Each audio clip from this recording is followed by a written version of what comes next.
Well, happy Father's Day to all our fathers, our stepfathers, our role model fathers. We are celebrating the 20th most popular celebration of the year. The 20th. You know what is the most popular celebration of the year? Christmas. Second, Mother's Day. Halloween is number 6. Halloween. Fathers, I can't think of 19 celebrations. Well, my dear brothers and sisters, I have just a few reflections. I wasn't supposed to give the homilies today, but I won't use that against me, okay? There is one thing, though, a couple of things that I'd like to say. And that is, in the gospel today, Jesus' heart was moved with pity because the people were going through difficulties. They were troubled and abandoned, like sheep without a shepherd. And the Lord prays, "The harvest is abundant, but the laborers are few. So ask the master of a harvest to send out laborers for his harvest." We desperately need role models in this world. Can you imagine on one of the most intelligent TV game shows, Jeopardy? I mean, I can't answer like any of the questions. And I have a master's degree in science. I have a philosophy degree. I have a theology degree.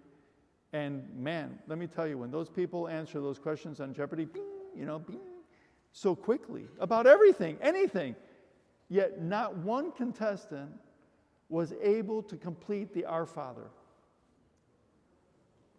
The question is, what word goes in Our Father who art in heaven, thy name.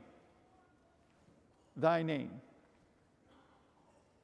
And not one single contestant was able to say it.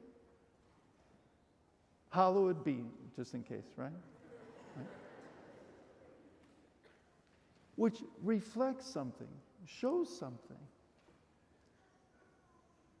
And that is, we can be, especially men, fathers, dads, we can be so driven by our work, by our accomplishments, by the things that we have to do, that we forget one of the most beautiful responsibilities that we have. The name Father comes from the Father. And what we are called to do, and I include myself as a father, a spiritual father, what we are called to do is to transmit life. That's what the word Father means. The one who communicates, the one who transmits life. And a mother is the one that receives that life and creates life herself, but receives. So as fathers, we are called to communicate, to transmit that life, that love. And if I don't have a strong connection with God, it's very difficult, I think very difficult, nearly impossible. If it's already difficult with God, imagine without God, helping to remind me of the person I'm supposed to be, of the person I'm called to be. On Friday, sometimes we ask ourselves, are these words true? With God, nothing is impossible. Or love conquers all things. Really? Love conquers all things? With God, nothing's impossible. Well, on Friday, after the 5:30 Mass, some ladies were setting up with their families in the narthex. And I was coming out of the Mass, and I was walking by, and I saw some family, and I saw a young high school girl, and she was smiling. And she's going, hi, hi. And of course, I'm thinking, turned around because you know how embarrassing it is when you go, oh yeah, hi, and then all of a sudden they just walk by, right? Hi. So I've learned, I go, yeah. And then she came up to me, she gave me a hug, and she started crying. I said, why, what's going on? What's going on? And then I said, are these tears of happiness or sadness? And she said, these are tears of happiness. And I said, why are you happy? Because I get a chance to see you today.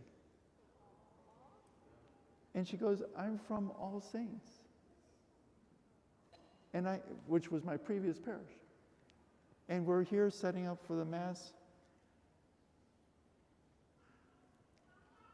Let me tell you something. I don't even know that girl's name. I don't even know what I've said or did. I know nothing. Nothing. And I was like, oh my God, well, it's so good to see you too. That's God. That is 100% God. But you know what else that means? That means that my best moments are when I don't even know what I'm doing.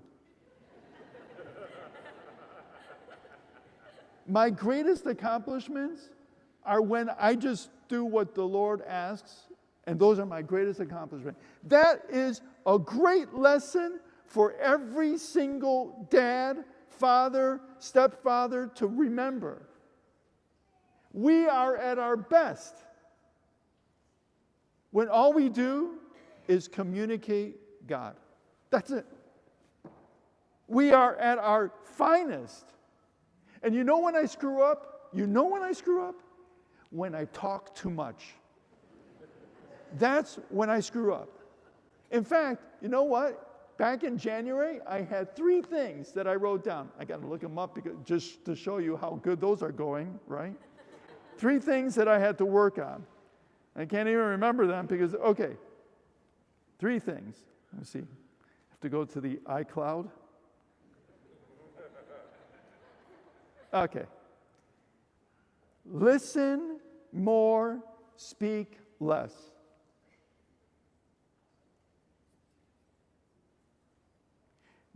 Number 2, don't criticize so quickly.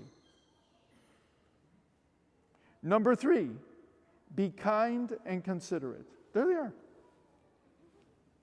I'm 57 years old, and I'm still working on these 3 things. 57. Do you understand? 57. And I'm still working on these things. Why is it important? Because the heart of Jesus was moved with pity because they didn't have a shepherd. People are looking for a father. People are looking for a role model. People are looking for someone they can look up to.